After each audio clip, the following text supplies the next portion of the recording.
నమస్తే, welcome to I dream. నేను మీ విజిత.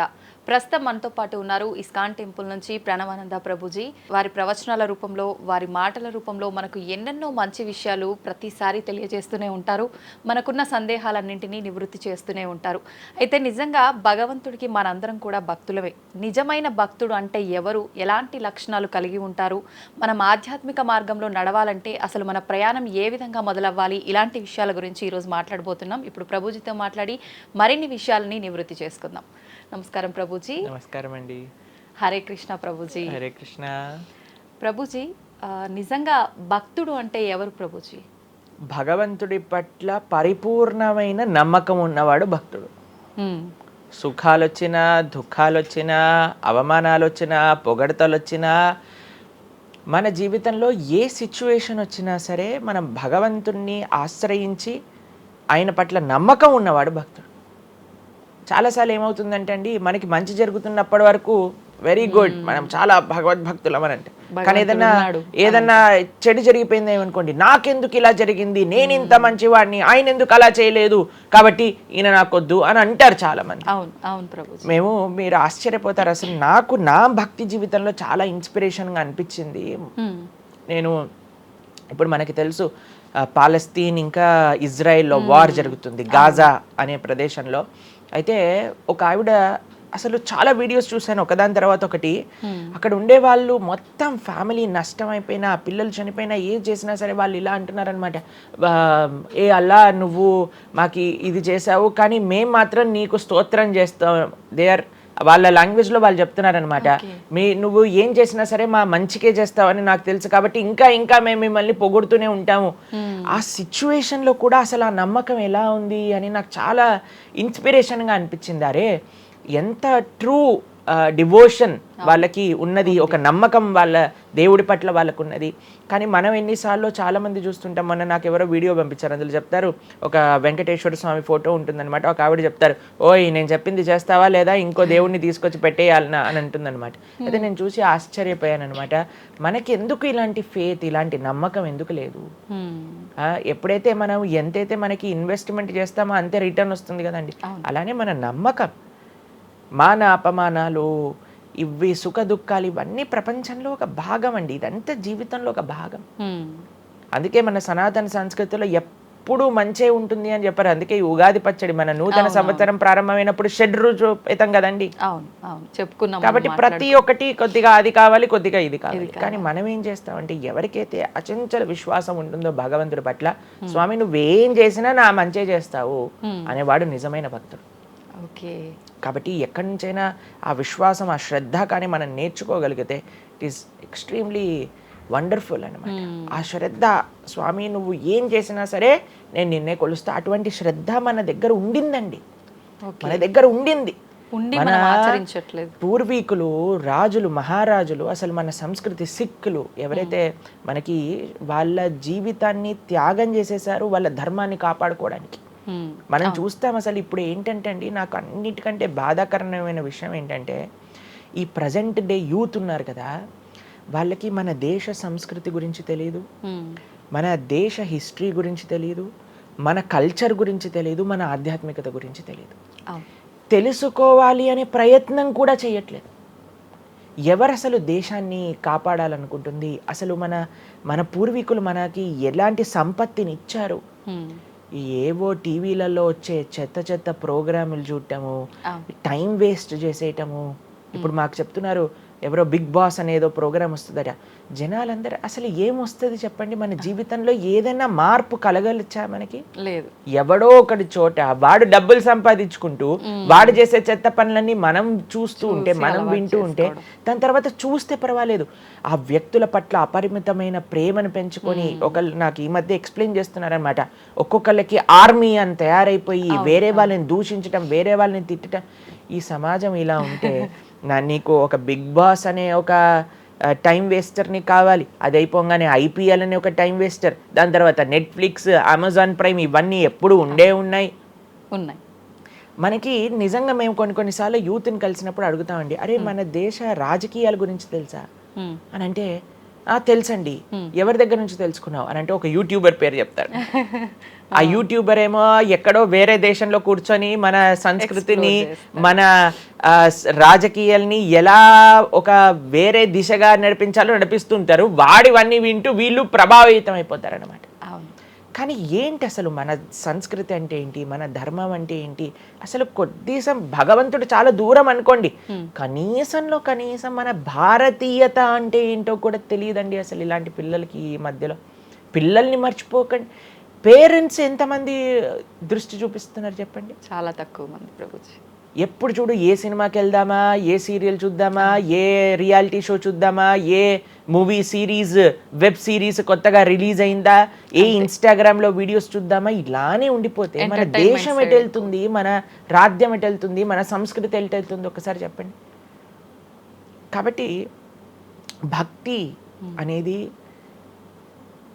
ఒక ప్రస్తుత సమాజంలో అర్థం చేసుకోవటము అనేది ఎప్పుడైతే ప్రతి ఒక్కళ్ళు తమ దగ్గర ఉండే సమయాన్ని వెచ్చిస్తారో, ఎప్పుడైతే నేను తెలుసుకోవాలి అనే ఒక ఇచ్చ మనసులో ఉంటుందో, అప్పుడు మాత్రమే తెలియపడే ఒక అద్భుతమైన జ్ఞానం అండి అది.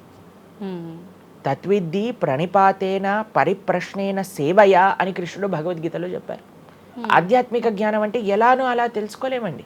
దానికి సమయాన్ని వెచ్చించాలి, దానికి ఇంట్రెస్ట్ మన లోపల కలిగి సమయాన్ని తీసుకోవాలి.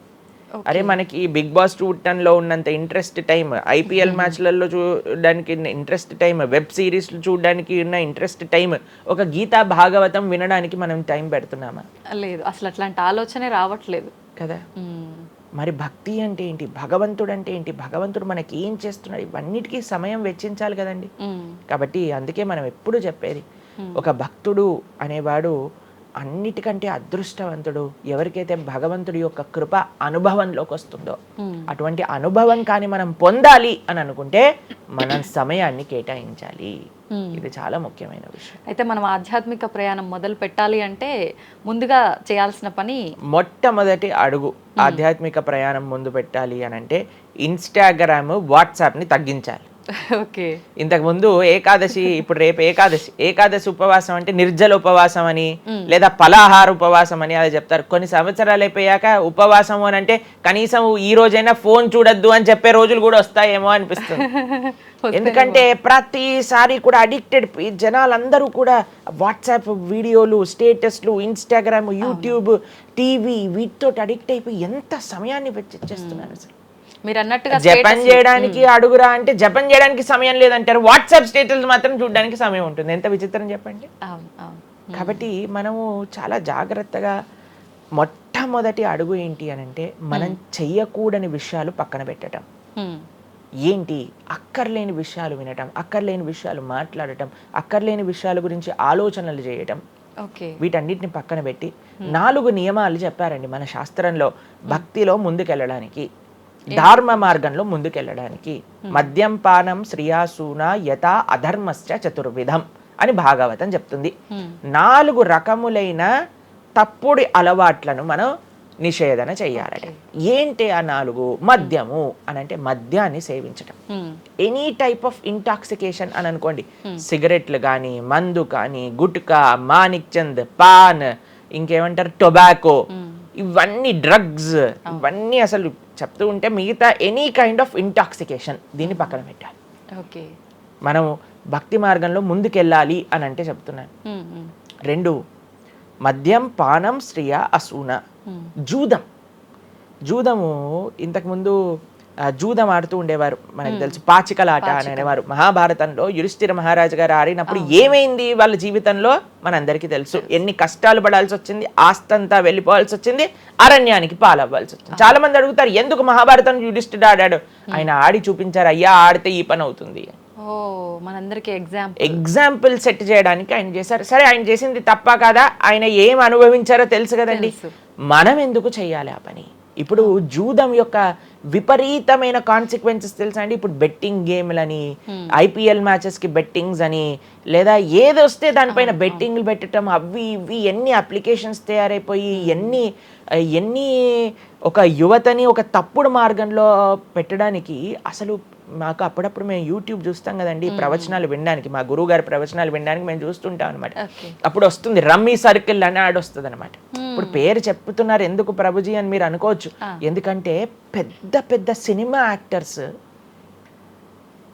వాళ్ళు ప్రమోట్ చేసేది రమ్మీ సర్కిల్ అని, మాణిక్ చంద్ కంపెనీస్ని, గుట్కాలని, తర్వాత ఏవైతే అన్హెల్దీ ప్రోడక్ట్స్ కోక్ ఇలాంటివి ఏవైతే సాఫ్ట్ డ్రింక్స్ కూల్ డ్రింక్స్ ఉంటాయో వాటిని మీరు ఒక్కసారి ఆలోచన చేయండి. వాళ్ళు నిజమైన శ్రేయోభిలాషలా మనకి ఒక్కసారి ఆలోచన చేస్తే మనకు అర్థమవుతుందని. మొత్తం ఒక దగ్గర ప్రపంచం అంతా ఇవి తప్పు, ఇవి మీకు మంచిది కాదు అని మొత్తుకుంటుంటే మీరు ఎవరైతే మీరు హీరోయిన్ నా రోల్ మోడల్ అని అనుకుంటున్నారో వాడు మీకు నేర్పించేది ఏంటి అని అంటే, నువ్వు ఈ పేకాట ఆడు, నువ్వు గుట్కా తిను, నువ్వు కూల్ డ్రింక్ తాగు, నీ జీవితం ఏమైనా మాకు పర్వాలేదు. మేము ఎక్కడికి వెళ్ళినా నోరు నొప్పొచ్చేటట్టు అరిచి చెప్తున్నా, అయ్యా ఇవి మంచిది కాదు, మీరు మంచి మార్గంలో ఉండండి, ఆరోగ్యాన్ని జాగ్రత్తగా పెట్టుకోండి, మనసు జాగ్రత్తగా ఉండండి, ధర్మాన్ని ఆచరణ చేయండి అని మేము చెప్తుంటే, కానీ జనాలకి వీటిల్లో ఇంట్రెస్ట్ లేదు. వీళ్ళకి నా రోల్ మోడల్ వాళ్ళు, నా రోల్ మోడల్ ఇది అని ప్రొద్దు నుంచి రాత్రి దాకా ఇన్స్టాగ్రామ్లో చూడటం, వాళ్ళగా మాట్లాడటం, వాళ్ళగా వస్త్రాలు వేసుకోవటం, వాళ్ళలాగా మేము కూడా వాళ్ళలాగా అవ్వాలి అని అనుకుంటే వాళ్ళు ఏం నేర్పిస్తున్నారు మీకు ఒక్కసారి ఆలోచన చేయండి. ఎంతమంది దేశంలో ఉండే యువత మొత్తం కూడా తప్పుడు మార్గంలోకి వెళ్తే మన భారతదేశ భవిష్యత్తు ఏం కావాలో ఒకసారి చెప్పండి. కాబట్టి ఫస్ట్ ఏమన్నా మనం ఇంటాక్సికేషన్, సెకండ్ గ్యాంబ్లింగ్ అని అంటారు, జూదం, ఏ ప్రకారమైన జూదమైనా సరే దాన్ని పక్కన పెట్టాలి. మూడవది మాంసాహారాన్ని సేవించటం, ప్రాణిహింస చెయ్యకూడదు, భగవద్భక్తి మార్గంలో ముందుకెళ్ళాలి, భగవంతుని తెలుసుకోవాలి అని అంటే మనం లాస్ట్ టైం దీని గురించి మాట్లాడుకున్నాం, మనం ఎక్స్ప్లెయిన్ చేసామన్నమాట క్లియర్గా ఎందుకు మనం మాంసాహారాన్ని స్వీకరించకూడదు అని. అది భౌతికంగా మనకి మంచిది కాదు, ఆరోగ్యరీత్యా మంచిది కాదు, ఎమోషనల్గా మంచిది కాదు, ఎన్వైరన్మెంటల్గా మంచిది కాదు, స్పిరిచువల్గా మనకి మంచిది కాదు అని ఈ రీజన్స్ అన్ని చెప్పాం.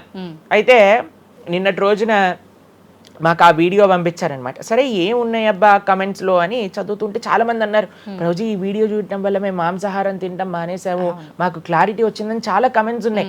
కొంతమంది ఏం రాశారు తెలుసా అండి, మరి ప్లాంట్స్కి, మరి ఆకుకూరలకి, తర్వాత మనం పండించే మొక్కలకు కూడా ప్రాణం ఉంది కదా అని. మీకు ఒక విషయం చెప్తాను, చాలా మంది ఈ ఆర్గ్యుమెంట్స్ చెప్తారండి, నాన్ వెజిటేరియన్ మానేసేయండి అని అంటే, మరి మీరు జీవహింస చేయట్లేదా, మీరు కూడా మొక్కల్ని కట్ చేస్తున్నారు కదా అని అడుగుతారు. ఇప్పుడు దానికి 2-3 విషయాలు మీకు ప్రస్తావన చేస్తాను. ఒకటి, మీరు పాలకూరని, గోంగూరని, తోటకూరని కొయ్యడానికి వెళ్ళినప్పుడు అది గట్టిగా అరుస్తూ చంపేయకు నన్ను, ఏదో ఒక రక్తం కారటం, అది ఇలా గార్లో ఎగరటం, ఇలాంటివి చేస్తుందా అండి? లేదు. ఎప్పుడైనా మీరు ఆపిల్ పండుని కొయ్యడానికి వెళ్ళినప్పుడు ఆపిల్ పండుని ఇలా అనగానే దాంట్లో నుంచి రక్తం చెట్టులో నుంచి దారాలుగా కారుతుంటుందా అండి?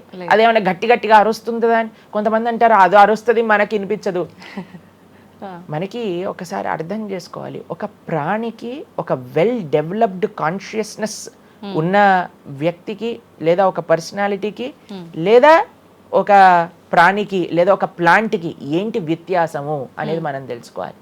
దాంతోపాటు ఇంకొక విషయం చెప్తాను, మరి ప్లాంట్స్ని తినచ్చు, యానిమల్స్ని తినకూడదు అని ఏంటి ప్రమాణము అనంటే, భగవంతుడు మనకి ఈ విషయాన్ని ప్రస్తావన చేశారు, స్వామి మనకి ఈ విషయాన్ని ఉపదేశం చేశారు. అయ్యా, నువ్వు కేవలం శాకాహారాన్ని మాత్రమే తినవచ్చును, సాత్విక ఆహారాన్ని మాత్రమే తినవచ్చును. ఎక్కడ చెప్పాడు భగవంతుడు? పత్రం పుష్పం ఫలం తోయం యోమే భక్త ప్రయశ్చతి. పత్రం పుష్పం ఫలం తోయం, నువ్వు ఫలములను, తర్వాత ఆకులను, నీటిని, పాలను, వీటితో సంబంధించినవి ఏవైనా సరే తయారు చేయొచ్చు, భగవంతుడికి నివేదన చేయొచ్చు, స్వీకరించవచ్చు. కాబట్టి మన శాస్త్రములు దేన్నైతే యాక్సెప్ట్ చేశాయి, ఇప్పుడు చెప్పాయనుకోండి, సరే ఈ ప్లాంట్స్లలో కూడా ప్రాణం ఉందయ్యా, ప్లాంట్స్ కూడా తినకు అని అంటే ఏం చేస్తామండి? గాలిని పీల్చుకుంటామా? సన్లైట్ తో బతుకుతామా మనం ఏమన్నా ప్లాంట్స్ బతికినట్టుగా? ఏదో ఒకటి కావాలి కదా ఆహారం. కాబట్టి అన్నిటికంటే లీస్ట్ హింస, అహింస అంటే అన్నిటికంటే లీస్ట్ హింస ఎక్కడ ఉంటుందో అది. కాబట్టి మనకి శాస్త్రం ఆమోదన చేసింది, నువ్వు ఈ ఏవైతే హర్బివోరస్ అని అంటారు చూడండి, ఏవైతే పశుపక్షాదులు కాకుండా ఏవైతే మొక్కలు ఉంటాయో, ఏవైతే ధాన్యం ఉంటుందో, ఏదైతే ఫలములు ఉంటుందో దాన్ని స్వీకరించు అని. తర్వాత రెండో ఆర్గ్యుమెంట్ ఏం చేస్తారో తెలుసా అండి, నాన్ వెజిటేరియన్ అనగానే మనం కానీ తినకపోతే వాటి పాపులేషన్ మొత్తం పెరిగిపోయి పెరిగిపోయి పెరిగిపోయి పెరిగిపోయి మనల్ని చంపేస్తుంది. అయ్యా నువ్వొక్కడు మారటం చేత ఏమీ అవ్వదు. అవును, మొత్తం మారిపోదు. ప్రపంచం ఎలా వెళ్తుందో కొంతమంది మూర్ఖులు ఉంటారు, ఎంత చెప్పినా మారని వాళ్ళు వాళ్ళ పని చేసుకొని ఇవ్వండి అంతే. భగవంతుడు బ్యాలెన్స్ ని తయారు చేశారండి. ఆ భగవంతుడు ఆ బ్యాలెన్స్ ని క్రియేట్ చేస్తారు. నువ్వు ఆ ధర్మాన్ని ఆచరించకుండా ఉండు. కాబట్టి 3 చూసాం ఏంటి, మద్యం, పానం, శ్రియ, సూన. ఒకటి intoxication, gambling, meet eating. Last Prabhuji ఒక చిన్న డౌట్, ఇప్పుడు మాంసాహారం తినొద్దు మన శాస్త్రంలో ఎక్కడ తినమని చెప్పలేదు అని అన్నారు కదా, మరి గ్రామ దేవతలకి కోళ్ళు మేకలు ఇలాంటివన్నీ బలిస్తుంటారు కదా, మరి అది ఎక్కడ ఉంది అసలు? మీరు అమ్మవారిని జగన్మాత అని పిలుస్తారు తెలుసా? మీరు ఎప్పుడైనా అంటారా? అమ్మ అంటారు, అంతేనా? ఒక తల్లికి, ఒక తల్లితనంలో మీరు కూడా మదర్ కదండి, మీ పిల్లలకి ఏదైనా ఒక చిన్న బాధ కలిగితే మీరు ఓర్చుకోగలుగుతారా చెప్పండి? లేదు. అస్సలంటే అసలు అలాంటి ప్రస్తావనే తేయకూడదు ప్రభుజీ అని అంటారు. అవును, అంతేనా కదా? మరి జగన్మాత అని మనం అంటున్నప్పుడు ఆ జగత్తుకి తల్లి, జగత్తు మొత్తం అని అంటే ఆ పక్షి, ఆ ప్రాణి కూడా అదే జగత్తులో పుట్టిందే కదా. అంటే ఆ ప్రాణికి కూడా ఆవిడే కదా తల్లి. ఆ తల్లి ముందు మనం ఇలాంటి పనులు చేస్తే అమ్మకి నచ్చుతుందా నచ్చదా చెప్పండి? నచ్చదు. కాబట్టి ఇవన్నీ ఎక్కడొచ్చాయి అని అంటే మధ్యలో ఎక్కడో ఒక చోట కొన్ని తప్పుడు ఆచరణలన్నీ కూడా మన లోపలికి దూసుకొచ్చేసాయి అన్నమాట. కానీ బలి అనేది ఎప్పుడు ఇవ్వకూడదు. సాత్వికమైన ఆరాధన అన్నిటికంటే శ్రేష్టమైన ఆరాధన. ఈ బలులు ఇవ్వటం వీటన్నిటిని తామసీక ఆరాధన అని అంటారు. కాబట్టి మనము ఎంతైతే మీరు బలి అంటే ఏంటో తెలుసా అండి, ఏదో ఒకటి సమర్పణ చేయటము. సమర్పణ చేయటాన్ని, దాంట్లో ప్రాణిని సమర్పణ చేయటం కంటే మనకుండే అహంకారాన్ని సమర్పణ చేస్తే అమ్మవారు ఇంకా ఆనందిస్తారు. మన దగ్గర ఉండే దంభాన్ని సమర్పణ చేసేస్తే, బలిచ్చేస్తే ఇంకా ఆనందంగా ఉంటారు. దంభము అని అంటే గర్వం. ఓకే. అహంకారము, దంభము, ఈ రెండిట్లో వ్యత్యాసం ఏంటో తెలుసా అండి? గర్వము అని అంటే మనం చేసిన దానికి మనం గర్వపడటం అనమాట. నేనే చేశాను, నా అంతటి వాడు లేడు. దంభము అంటే చెయ్యని దానికి కూడా గర్వపడటం. ఓకే. కాబట్టి మనకుండే అభిమానాన్ని, మనకుండే ఆ లోభాన్ని, వీటన్నిటిని అమ్మవారికి సమర్పణ చేయండి, ఇంకా మంచి, ఇంకా ఆనందిస్తారు. అందుకే మనం తల నీలాలు ఇస్తాం. చాలా మందికి తెలియదు అసలు దేవుడు ఏం చేసుకుంటాడండి మన జుట్టుని, డాండ్రఫ్ తోటి ఉన్న జుట్టుని. దేవుడికి ఎందుకు సమర్పణ చేయాలి మనం తల నీలాలు అని అంటే, అయ్యా నేను జుట్టు ఉంటే ఎప్పుడు కూడా ఇలా ఇలా ఇలా హెయిర్ స్టైలింగ్ చేసుకుంటూ నేనేదో చాలా హ్యాండ్సమ్ మ్యాన్, చాలా హ్యాండ్సమ్ ఉమెన్ అనుకుంటూ ఉంటారు కదా అందరు కూడా. అయ్యా నా యొక్క ఆ సెల్ఫ్ కాన్షియస్నెస్ ని సమర్పణ చేస్తున్నా నీ దగ్గర. మనం గుడికి వెళ్ళి కొబ్బరికాయ కొడతాం. కొబ్బరికాయ ఎందుకు కొడతామండి? మనం కూడా అలాంటి హార్టెడ్ వ్యక్తులం అనమాట. మనకు కూడా ఆ గర్వంతో మనం కూడా అంత పైన ఉండే షెల్ ఉంటుంది కదా, ఎంత హార్డ్గా ఉంటుంది. కానీ ఎప్పుడైతే అది పలగొట్టేస్తామో అప్పుడు లోపల మంచి తీయటి నీరు మనకి దొరుకుతుంది. కొబ్బరి ఎంత స్వీట్గా ఉంటుంది, అది మనకు కలుగుతుంది.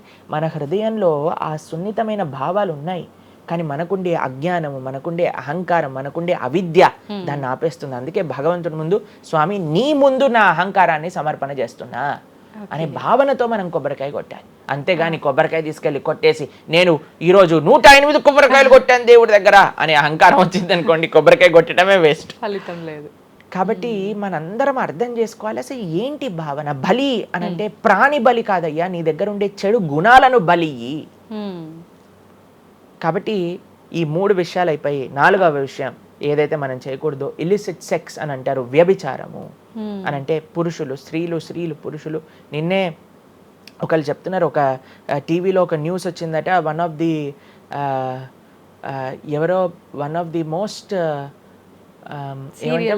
ఫేమస్ యాక్టరో లేదా ఇంకెవరో వాళ్ళ హస్బెండ్ని వేరే స్త్రీలతో పాటు పట్టుకున్నారు అని మాకు ఒక న్యూస్ నిన్న ఒకళ్ళు చెప్తున్నారు అనమాట. అంటే వాళ్ళు ఏం చెప్పారంటే నాకు, ప్రభుజీ సమాజంలో ఇలాంటివి ఎన్నో కేసులు వస్తున్నాయి ప్రభుజీ, ఈ మధ్యలో న్యూస్లో ఇలాంటివి అయితే తరచుగా మనం చూస్తూ ఉన్నాము.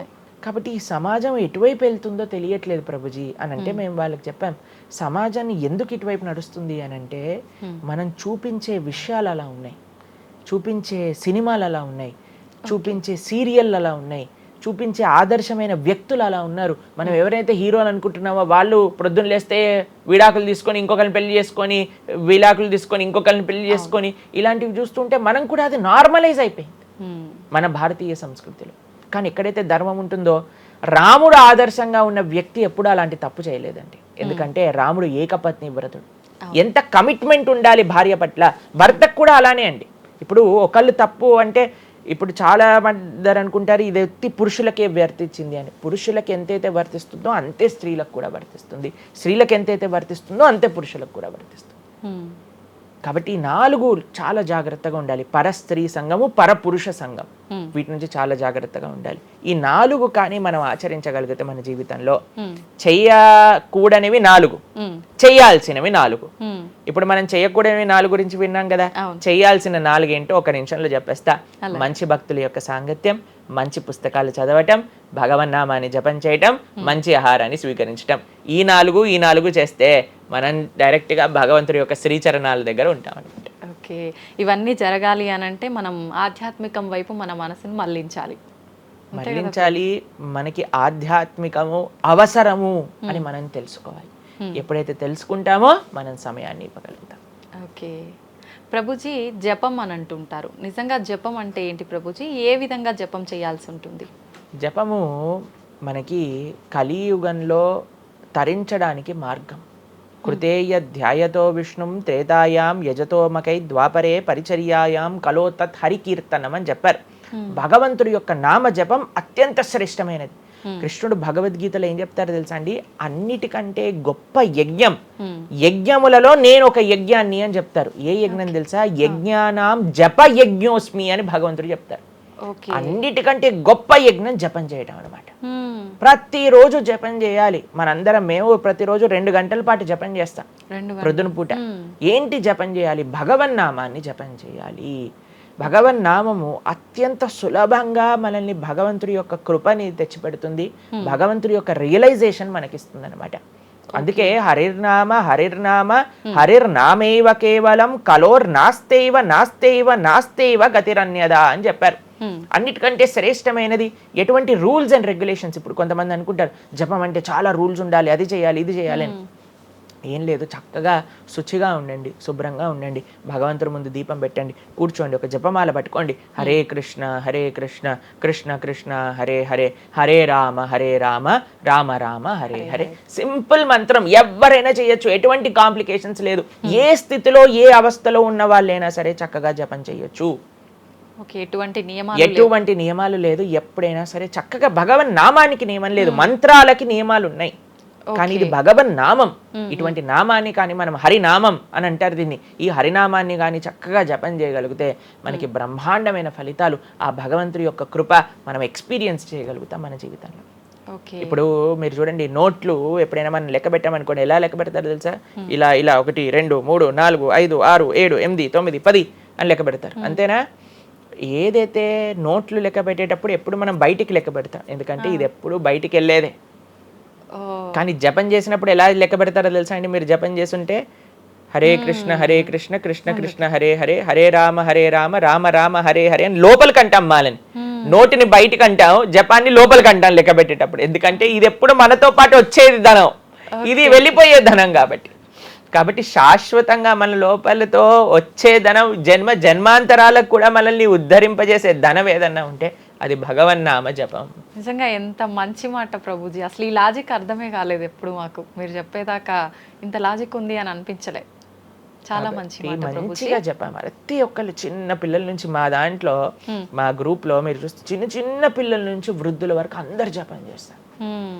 అంతెందుకండి, మీరు చూస్తారు హరే కృష్ణ భక్తులు దేశ విదేశాల నుంచి ఉన్న వాళ్ళందరూ జపమాల పట్టుకొని జపం చేసే వాళ్ళని మనం చూడట్లేదు. కాబట్టి మనకి ఎందుకు జపం రాదు? టైం వస్తుంది, టైం ఉంది. ఎక్కడెక్కడ టైం వేస్ట్ చేస్తున్నామో తెలుసుకుంటే ఎక్కడ దాన్ని యూటిలైజ్ చేయాలో తెలుస్తుంది. సమయంతో పని ఉందా ప్రభుజీ? ఏ సమయంలో అయినా చేసుకోవచ్చు, కానీ ప్రొద్దున పూట చేస్తే అత్యంత శ్రేష్టమైనది. ప్రొద్దున పూట మనం త్వరగా లేసి, త్వరగా స్నానం చేసి, త్వరగా జపం చేసుకోగలిగితే ఆ రోజంతా బ్రహ్మాండంగా ఉంటుంది. ధ్యానం కూడా చేస్తుంటారు చాలా మంది. జపానికి ధ్యానానికి వ్యత్యాసం ఏంటి? మనము భగవన్నామ మంత్రాన్ని, నామాన్ని జపం చేస్తూ భగవంతుడి గురించి ధ్యానం చేయాలి. ఓకే. ఇప్పుడు జస్ట్ ధ్యానం, చాలా మంది మాకు కంప్లైంట్ చేస్తుంది, ఇప్పుడు ఈ ధ్యానం చేస్తే మనసు నిలకడగా ఉండట్లేదు, మనసు ఎక్కడికి వెళ్ళిపోతుంది, అక్కర్లేని ఆలోచనలు వస్తున్నాయి. ఇప్పుడు చూడండి, పిల్లవాడు అటు ఇటు ఇటు అటు కదులుతున్నాడు అనుకోండి, ఇంట్లో ఏయ్ అనగానే అయిపోతారు. అలా మన మనసు కూడా అటు ఇటు ఇటు అటు కదులుతూ ఉంటుంది. కానీ ఎప్పుడైతే మనం మంత్రంతో ధ్యానం చేస్తామో అప్పుడు మనసు ఇలా వెళ్ళిపోయింది అనుకోండి పక్కకి, హరే కృష్ణ అనగానే ఆ మనసు వచ్చేస్తుంది, వామ్మో వీడు కాన్షియస్గా ఉండండి నేను అటు ఇటు వెళ్తుంటే. కాబట్టి మనసు కూడా మనం ఆ నామం పట్ల మనం ధ్యానం చేయొచ్చు. ఎప్పుడైతే మనం నామాన్ని మంచిగా జపం చేస్తామో ఆ నామంలోంచే భగవంతుడి యొక్క రూపం, గుణం, లీల అవన్నీ కూడా ప్రకాశితం అవుతాయి. కానీ ఫస్ట్ మనం ధ్యానం నామం పైన పెట్టాలి. మన ఉచ్చారణ కరెక్ట్గా ఉందా, మనం చక్కగా ఆ నామాన్ని వింటున్నామా, దీనిపైన ధ్యాస ఉండాలన్నమాట. నిజంగా చాలా మంది ధ్యానం చేసేటప్పుడు ఆ ఏకాగ్రత అనేది రావట్లేదు, ఎన్నిసార్లు ప్రయత్నించినా అంటుంటారు కదా ప్రభుజీ, ఏం చేయాలంటారు ఆ ఏకాగ్రత రావాలంటే? ప్రాక్టీస్ చేయాలి. అభ్యాసేనతు కౌంతేయ, అభ్యాసం చేయాలి. ఇదేదో చాలా మంది ఏం చేస్తారు తెలుసా అండి, ప్రభుజీ నేను 3 రోజుల నుంచి జపం చేస్తున్నా కానీ నాకు ఆ రుచి కలగట్లేదు.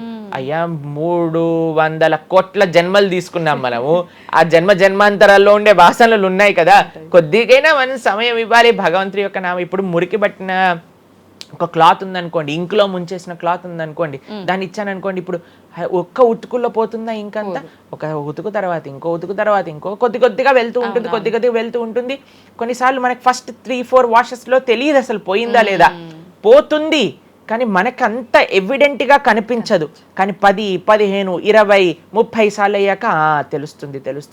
100 సార్లు అయ్యాక మళ్ళీ మనకి తెల్లగా ఆ క్లాత్ బయటికి వచ్చేస్తుంది. అలానే మనం కూడా ప్రయత్నం చేస్తూ ఉండాలి. ఎన్ని జన్మలు మనం మాయకి ఇచ్చేసి ఒక జన్మలో 3 రోజులు మనం భగవన్నామాన్ని జపం చేసి ఇప్పుడు నాకేం కలగలేదు అని అంటే ఎలా చెప్పండి? ఆ నిష్ఠ, సిన్సియారిటీ ఇవ్వాలి టైం మనకి. ఎలాగైతే మీరు టైం దీనికి ఇచ్చారో అలానే టైం భగవంతుడు కూడా ఇవ్వాలి. తప్పకుండా ఆ ప్రాసెస్లో తప్పలేదు. మన సిన్సియారిటీ ఎంత సిన్సియర్గా మనం చేస్తే అంత తొందరగా మనకు కృప అనేది లభిస్తుంది. ఓకే ప్రభుజీ, పునర్జన్మలు అని అంటుంటారు, పునర్జన్మలు ఉంటాయా? ఇందాక మీరు చెప్పినట్టు ఎన్నో జన్మల వాసనలు మనకి ఈ జన్మలో కూడా అవి ఉంటాయి అని చెప్పన్నారు కదా, ఆ వాసనలకు సంబంధించిన ఆ లైఫ్ని మళ్ళీ ఈ జన్మలో మనం అనుభవిస్తామా? తప్పకుండా. మీరు అంతెందుకండి, మీరే ఎన్నోసార్లు మీ జీవితంలో కొంతమందిని కలిసి ఉంటారు, వాళ్ళు చెప్తారు ఇది ఈ జన్మలోంచి కాదు, పక్కా వీడి పోయిన జన్మలోదే ఈ లక్షణం. ఎందుకంటే చాలా మంది అంటారు మా ఇంట్లో ఎవరండి ఇలా ఉండరండి కానీ వీడికొక్కటే ఈ గుణం వచ్చింది అని అంటూ ఉంటారు. మనం చాలాసార్లు చూస్తాం చిన్న పిల్లలకి, వాళ్ళకి మనకు నేర్పించకుండానే ఒక టాలెంట్ వచ్చేస్తుంది. వాళ్ళు ఆ విధంగా నేను మొన్న బృందావనం వెళ్ళినప్పుడు మేము చూసాము, అక్కడ చిన్న పిల్లవాడండి, నాకు తెలిసి 3-4 సంవత్సరాలు ఉంటాయి, 250 కంటే ఎక్కువ ట్యూన్లలో హరే కృష్ణ మంత్రాన్ని పాడుతున్నాడు ఆయన. వాళ్ళ పేరెంట్స్ని అడిగాం, అయ్యా ఎలా నచ్చింది? ప్రభుజీ మేమేం తెలియదు ప్రభుజీ, చిన్నప్పటి నుంచి హార్మోనియం దగ్గరికి వెళ్ళి టిక్ టిక్ టిక్ టిక్ అనేవాడు, వాడే పాడుతున్నాడు, వాడికి మొత్తం హార్మోనియం ఎవ్వరు నేర్పించలేదు, వాడే పాడుతున్నాడు అని. అలా ఎన్నో, మీరు డాక్టర్ ఐన్ స్టీవెన్సన్, మీరందరూ ఇంటర్నెట్ ఉంది కదా, మీ అందరికి ఫోన్లు ఉన్నాయి కదా, డాక్టర్ ఐన్ స్టీవెన్సన్ అని నొక్కండి. 2500 కంటే ఎక్కువ కేసుల పైన ఆయన రీసెర్చ్ చేశారు. రీఇన్కార్నేషన్, పునర్జన్మ కలిగిన కేసెస్లో అనమాట. కాబట్టి మీరు జస్ట్ రీఇన్కార్నేషన్ కేసెస్ అని మీరు యూట్యూబ్లో టైప్ చేస్తే ఎన్నో వస్తాయి మీకు. కాబట్టి పునర్జన్మ ఉన్నది. పునర్జన్మ సిద్ధాంతాన్ని ప్రస్తావన చేసి వాటిని నమ్మకం ఉన్న వాళ్ళే సనాతన ధర్మానికి సంబంధించిన వాళ్ళు అనమాట. కాబట్టి ఏది కూడా మనకి స్పాంటేనియస్గా రాదు, అంతా కూడా కర్మ, what ever we do that comes around అనమాట. కాబట్టి ఈ పునర్జన్మ సిద్ధాంతం అనేది తప్పకుండా ఉన్నది. పునర్జన్మ ఉంటుంది, జన్మాంతరాల వాసనలు అనేవి ఉంటాయి. ఎప్పుడైతే మనం ఆధ్యాత్మిక సాధన, ఎప్పుడైతే మనం భగవద్భక్తి చేస్తామో ఆ వాసనలన్నీ కూడా తొలగిపోతాయి. మనం చక్కగా మంచి ధార్మికమైన వ్యక్తిలా మనం మళ్ళీ మారచ్చు అనమాట. ప్రభుజీ, పునర్జన్మ ఉంటుంది అని అనుకున్నాం మనం. అయితే పునర్జన్మ అంటే అంతకుముందు జన్మకు సంబంధించిన పాపం పుణ్యం ప్రతి ఒక్క దాని ప్రభావం ఈ జన్మలో ఉంటుందంటారా ప్రభుజీ? తప్పకుండా. చాలా మంది అంటారు ప్రభుజీ వాళ్ళు ఇంత పిచ్చి వాళ్ళు కానీ ఇంత ఆనందం ఎందుకు వస్తుంది అని అంటే, వాళ్ళు గత జన్మలో చేసిన పుణ్యం ఇప్పుడు వాళ్ళకి వస్తుంది, ఈ జన్మలో చేసే పాపం మళ్ళీ వస్తుంది. ఎవరు కూడా ఎస్కేప్ అవ్వలేరండి. ఇప్పుడు మీరు అనుకుంటున్నారు మనం బాధపడుతున్నాం, గత జన్మలో చేసిన పాపాన్ని ఇప్పుడు మనం అనుభవిస్తున్నాం, ఇప్పుడు మేము మంచి వాళ్ళం ప్రభుజీ, మీకు కూడా వస్తుంది ఆ ఛాన్స్. కాబట్టి ఈ కర్మ సిస్టమ్ ఏదైతే భగవంతుడు ఇది చేశారో దాని నుంచి ఎవ్వరు ఎస్కేప్ కాలేరు.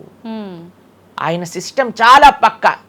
ఇక్కడ ఉండే మనం అప్పుడప్పుడు ట్రాఫిక్ సిగ్నల్ని దాటేసి ట్రాఫిక్ పోలీస్ నుంచి ఎస్కేప్ అవ్వచ్చు, కానీ భగవంతుడి యొక్క రేడార్ నుంచి ఎస్కేప్ అవ్వలేదన్నమాట. ఎందుకంటే ఆయన హృదయంలో ఉండే కదా అన్ని నోట్ డౌన్ చేసుకునేది. కాబట్టి తప్పకుండా గత జన్మ పుణ్యము గత జన్మ పాప ఫలితాలు ఈ జన్మలో అనుభవించాల్సిందే. చాలా మంది మమ్మల్ని అడుగుతారు, ప్రభుజీ నరకానికి తీసుకెళ్తారు కదా. ఆ నరకానికి తీసుకెళ్తారు, మరి నరకంలోనే అంత అయిపోగొడితే మళ్ళీ ఈ జన్మలో ఇవ్వటం ఎందుకు? ఇన్స్టాల్మెంట్లో వస్తాయి, ఈఎంఐస్ కింద కట్టాల్సి వస్తుంది అనమాట మన ఫలితాన్ని. కొద్దిగా నరకంలో, కొద్దిగా ఈ జన్మలో, మళ్ళీ వచ్చే జన్మ. ఒకటేసారి ఆ యొక్క ఫలితాన్ని కానీ ఇచ్చేస్తే మనం తట్టుకోలేము. కాబట్టి భగవంతుడి యొక్క కృప నిజంగా చెప్పాలంటే ఇన్స్టాల్మెంట్స్లో వచ్చేది. ఓకే, ఇప్పుడు చూడండి, ఒకసారి 10 కోట్లు కట్టాలి అంటే అది ఈజీయా, లేదా ఇన్స్టాల్మెంట్ లో కట్టాలంటే ఈజీయా? అందుకే కదండి అందరు ఈఎంఐలు కావాలండి. అలానే పుణ్యం, అలానే పాపం కూడా. కొద్దిగా స్వర్గంలో అనుభవించు, కొద్దిగా ఇప్పుడు అనుభవించు, మళ్ళీ నెక్స్ట్ జన్మలో అనుభవించు. అది తప్పదు, ప్రతి ఒక్కరు అనుభవించాల్సిందే. లేకపోతే చెప్పండి, అసలు ఈ జన్మలో ఎందుకు కొంతమంది కష్టాలు అనుభవిస్తున్నారు?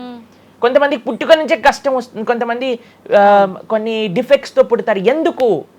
If God is equal to everybody, then why did God create different people differently అని అంటే భగవంతుడు తయారు చేయలే, భగవంతుడు ఇనిషియేట్ చేశారు ఆ సిస్టమ్ని. దాంట్లో మనం ఏ విధంగా చేస్తే ఆ కర్మ ద్వారా అలా మనం పుట్టవలసి వస్తుంది. కానీ మనము పాస్ట్ గురించి చింత, ఏయో ఎన్ని పాపాలు చేశానో నాకు ఇది వస్తుంది, దీని గురించి చింత చేయకండి. అయ్యా నేను ఫ్యూచర్లో ఇది చేసి నేను ఇలా చేయబోతుంది, దాని గురించి ఇప్పుడు నీ దగ్గర సమయం ఉంటే నువ్వు ఇప్పుడు ధర్మాచరణ చెయ్యి, ఇప్పుడు భగవంతుడిని ఆశ్రయించు, ఇప్పుడు ధార్మికంగా ఉండు. భగవంతుడు దాన్ని దీన్ని రెండింటినీ తీసేస్తారా, ఆయన యొక్క లోకానికి మనం వెళ్ళవచ్చు. కాబట్టి భగవంతుడు అదే చెప్పారు, సర్వధర్మాన్ పరిత్యజ్య మామేకం శరణం వ్రజ అహం త్వాం సర్వ పాపేభ్యో మోక్షయిష్యామి మా శుచ. ఇది భగవంతుడు ఇచ్చిన ఒక ఆశ్వాసన భగవద్గీతలో. అన్నిటినీ వదిలిపెట్టేసాయి, అన్ని రకాల చెడు వస్తువుల్ని, అన్ని రకాల మంచి, నువ్వు నాకు శరణు వేరు, నేను నీ పాప పుణ్యాలు మొత్తం తీసేస్తాను. యద్గత్వా న నివర్ధంతే తద్ధామ పరమం మమ. భగవంతుడి దగ్గర నుంచి చేరుకున్నాం అనుకోండి, మళ్ళీ ఈ ప్రపంచంలో ఈ యొక్క కష్టాలు ఉండే ఈ నేలపైన మళ్ళీ రావాల్సిన అవసరం లేదు. స్వామితో బ్రహ్మాండంగా స్వామి యొక్క సేవలో సుఖంగా ఉండొచ్చు మనం. ఓకే, అయితే ప్రభుజీ చాలా మంది చెప్తుంటారు అన్ని అనుభవించండి తప్పదు అన్నప్పుడు ఎందుకు భగవంతుని ఆరాధన చెయ్యాలి అని. వాళ్ళందరికీ ఇది మంచి సమాధానం ప్రభుజీ. నిజంగా చాలా మంది ఇదే అంటుంటారు, అంతే కదండి, ఎంత భగవంతుని ఆరాధించినా ఈ కష్టాలు తప్పట్లేదు, అసలు లైఫ్ ఏం చేంజ్ అవ్వట్లేదు, మనశ్శాంతి లేదు, ఎందుకు అసలు ఆరాధించాలని చెప్పి అసలు భగవంతుని పూజించడం కూడా మానేస్తుంటారు. మళ్ళీ ఇప్పుడు ఆపేస్తే మళ్ళీ నెక్స్ట్ ఏంటి అని ఆలోచన చేయాలి. కాబట్టి ఇప్పుడుండే వాటితో మనం ఇది చేసామనుకోండి, ఇంత ధర్మాచరణ కూడా ఆపేశారనుకోండి, ఇంకా ఆ పుణ్య పాప ఖాతాలు అలానే పెరిగిపోతూ ఉంటాయి. కానీ చివరికి వచ్చేది ఈ ప్రపంచంలోకే కదా.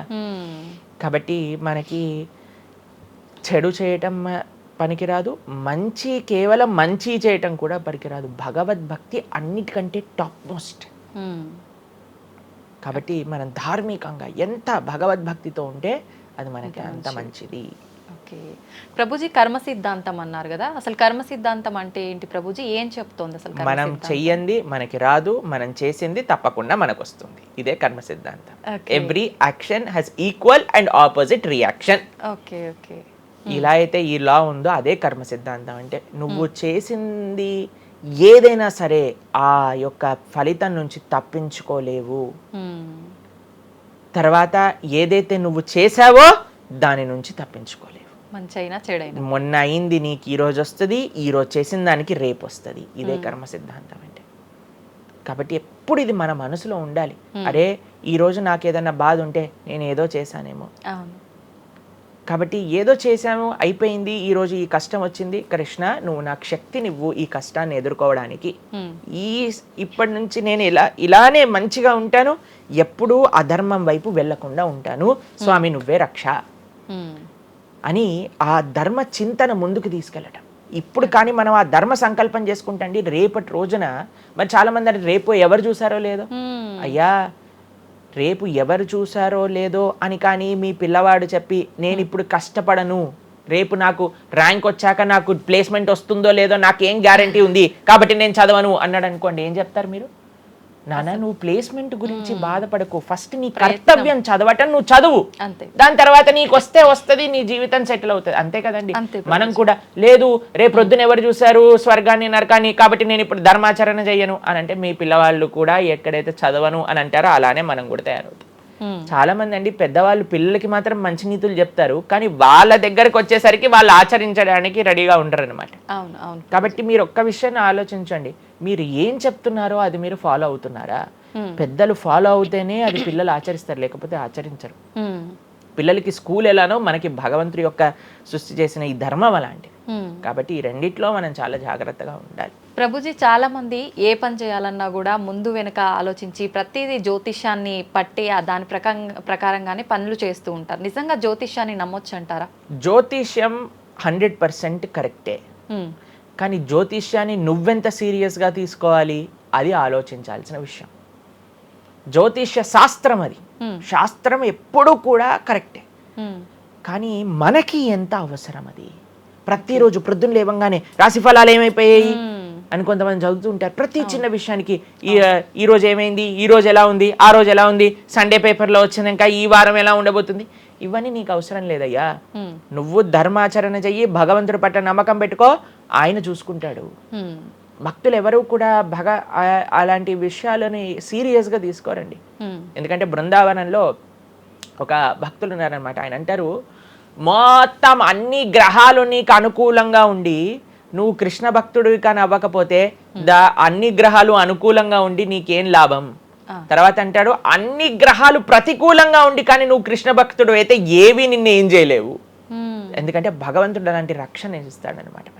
భగవంతుడి దగ్గర ఆ శక్తి ఉన్నది. కాబట్టి మనము దేన్ని ఎంత సీరియస్గా తీసుకోవాలి? మనకి కావాల్సినది ఆధ్యాత్మికత, భక్తి. భగవంతుడి గురించి విన్నామా, భాగవత రామాయణాదులు శ్రవణం చేశామా, స్వామికి ఆరాధన చేసుకున్నామా, ఆలయానికి వెళ్ళామా, గోసేవ చేశామా, ధార్మికంగా ఉన్నామా, ఎవరికి ఏం చెడు చేయలేదా, మంచి అందరి గురించి కూడా మంచి ఆలోచిస్తున్నామా, ఒకళ్ళతో మంచిగా మాట్లాడుతున్నామా, ఎవరికి చెడు చేయట్లేదా, ఇంతవరకు నీ ఆలోచన ఉంటే సరిపోతుందండి. ఈ ధర్మచింతన మనకు కావాలి, అంతేకాని ఏమవుతుంది, నా రాసి ఏంటి, ఇదేంటి. ఇప్పుడు అంత పిచ్చి జనాలకి ఎలా పెరిగిపోయిందంటే, ఒకళ్ళు అంటారు ఈ ఉంగరం పెట్టుకోమంటారు, ఒకళ్ళు అంటారు ఇలా నీ పేరు రాయి అంటారు, ఒకళ్ళు అంటారు నీ పేరులో ఏ ఏ ఏ ఏ ఎక్స్ట్రా రాయమంటారు. ఇవన్నీ ఏంటి మారిపోయాయి? ఇవన్నీ మార్చుకొని నీ ఆచరణ కానీ మారకపోతే, నీ థింకింగ్ కానీ మారకపోతే, నీ ధర్మం పట్ల ఉండే అనిరుక్తి కానీ పెరగకపోతే ఇవన్నీ చేసి ఏం లాభం? కాబట్టి మనం ఎసెన్స్ ఆఫ్ ధర్మ భగవంతుడి ఆరాధన. సవై పుంసాం పరో ధర్మో యతో భక్తిర్ అదోక్షజే. అటువంటి స్వామిని ఆశ్రయించటంలో మన టైం పెట్టాలి, కానీ ఇలాంటి చిన్న చిన్నవి చూసుకోవటం, వీటి కోసం మనం సమయాన్ని వేస్ట్ చేసుకోవటం మంచిది కాదు. జ్యోతిష్యం కరెక్టా? 100% కరెక్ట్.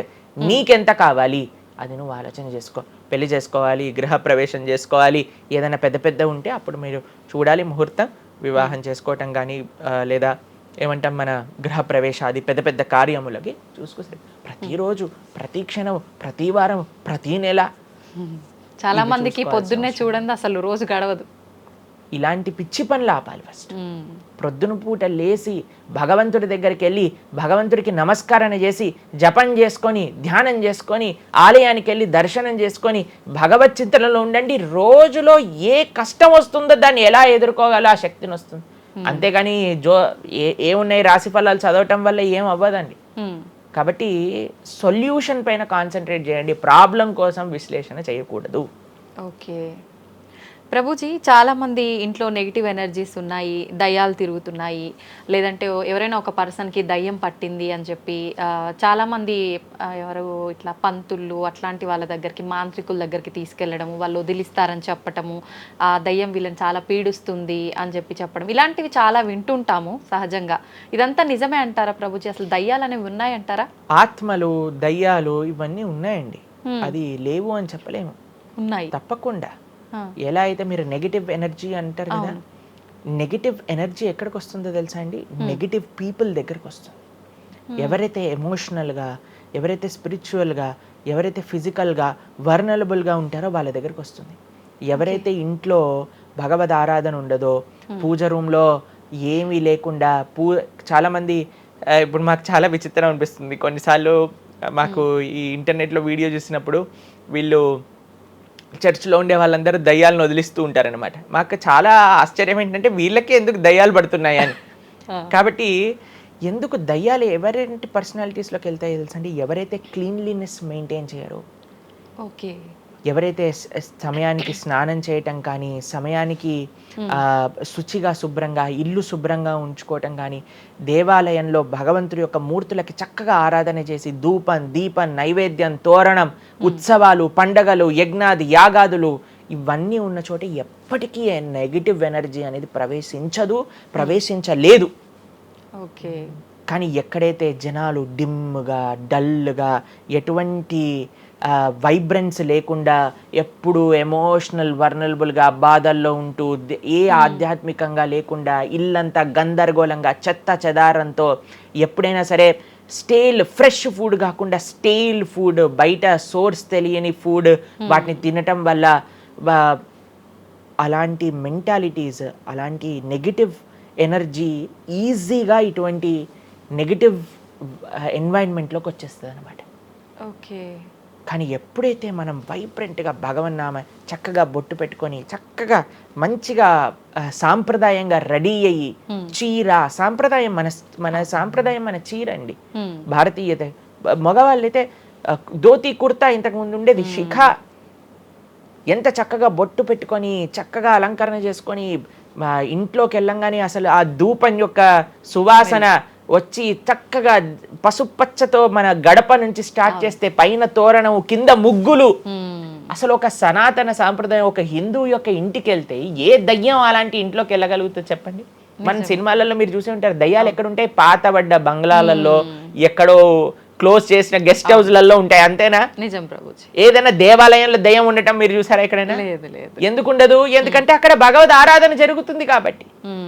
ఏ ఇంట్లో అయితే నిరంతర భగవద్ ఆరాధన ఉంటుందో, ఏ ఇల్లు అయితే వైబ్రెన్స్ గా ఇంటి బయట ముగ్గు నుంచి ప్రారంభమై ఇంటి లోపల దేవాలయంలో దీపము నిరంతరము కూడా ఉంటుందో, భగవద్ ఆరాధన జరుగుతుందో, భగవన్నామ జపం జరుగుతుందో, శాస్త్రాన్ని పారాయణ చేస్తున్న విష్ణు సహస్రనామం హరే కృష్ణ మహామంత్ర కీర్తన యజ్ఞము యాగము ఉత్సవాలు చేస్తూ అటువంటి ఇంట్లో అటువంటి వ్యక్తులకి ఎప్పుడూ రాలేదండి.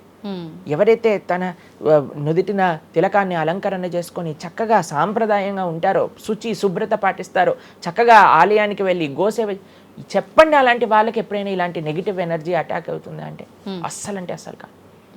ఎవరైతే గ్లూమీగా డిప్రెస్డ్గా ఏం లేకుండా ఏ వస్త్రాలు పడితే ఆ వస్త్రాలు వేసుకోవటం, దేవుడు కొంతమంది ఆలయంలోకి వెళ్ళామనుకోండి, ఇంట్లో పూజ రూమ్లోకి వెళ్ళామనుకోండి, పండగ నుంచి పండగ మాత్రమే దీపం పెడతారు, లేదా అస్సలు ఆ పూలు అలానే ఉంటాయి 15-20 రోజుల వరకు. అవును ప్రభు. అలాంటి ఇంట్లలో నెగిటివ్ ఎనర్జీ రాకపోతే ఇంకేమొస్తుంది చెప్పండి? కాబట్టి నెగిటివ్ ఎనర్జీ ఉందా, ఈ దయ్యాలు ఆత్మలు ఉన్నాయా? ఉన్నాయి. ఎవరి దగ్గరికి వెళ్తాయి? అటువంటి మెంటాలిటీ ఉన్న వాళ్ళ దగ్గరికి మాత్రమే వెళ్తాయి. ఓకే. మనం కానీ ఎప్పుడైతే మనకి రక్షణ, అందుకే మనం తులసి మాల వేసుకుంటాం. తులసి మాల ఇప్పుడు చూడండి, మేము నరసింహ కవచాన్ని ధరించామన్నమాట. ఇవన్నీ నరసింహ ఆరాధన, నరసింహ కవచాన్ని ఎప్పుడైతే మనం చేస్తామో, ఎప్పుడైతే మనం భగవన్నామ స్మరణ చేస్తామో తులసి మాల ధరించాలి. తులసి మాల చాలా మంది ఇప్పుడు ధరిస్తున్నారు కానీ నియమాలను పాటించట్లేదు. ఏంటి నియమాలు? తులసి మాల వేయాలి అని అంటే మనము భగవత్ ప్రసాదాన్ని మాత్రమే నైవేదన చేసి తీసుకోవాలి, మాంసాహారాన్ని తినకూడదు, ఎల్లిపాయలు ముట్టుకోకూడదు. ఇవన్నీ కూడా నెగిటివ్ థింగ్స్ అన్నమాట, తామసిక రాజసీకమైన విషయాలు. కాబట్టి ఇవి చక్కగా ఇవన్నీ మానేసామనుకోండి. తులసిమాల ధరించడం అంటే ఏంటి అంటే చూపిస్తున్నాం అనమాట, మా దగ్గర ఎటువంటి తామసిక రాజసీక ప్రవృత్తులు లేవు, మేము సిద్ధ సాత్విక ప్రవృత్తిలో ఉన్నాం. దయ్యం అక్కడ నుంచి వచ్చింది కూడా యూటర్న్ తీసుకొని వెళ్ళిపోతుంది అన్నమాట ఇవి చూడంగానే. కాబట్టి అది చాలా ముఖ్యం. ఎప్పుడైతే మన ఆచరణ బాగుంటుందో, ఎప్పుడైతే మనం ధార్మికంగా ఉంటామో, ఎప్పుడైతే భగవద్భక్తులై ఉంటామో, ఏ నెగిటివ్ ఎనర్జీ మనల్ని ఏం చేయలేదు. ఓకే, మొత్తానికి ఉన్నాయి దయ్యాలు, ఉన్నాయి, జాగ్రత్త. మనం మంచిగా భక్తి పరంగా ఉండండి, ధార్మికంగా ఉండండి, చక్కగా ధర్మాచరణ చేయండి, మీకేం భయం లేదు. కానీ ఎక్కడైతే ఇవన్నీ జరగవో అక్కడ ఉంటాయి. అందుకే ఆధ్యాత్మిక మార్గంలో నడవాలి అందరం కూడా. కృతజ్ఞతలు ప్రభుజీ, నిజంగా చాలా మంచి మంచి విషయాలు తెలుసుకుంటున్నాం మీ ద్వారా, ఇంకా ఇంకా తెలుసుకోవాలని కోరుకుంటున్నాం. ధన్యవాదాలు ప్రభుజీ. హరే కృష్ణ. హరే కృష్ణ.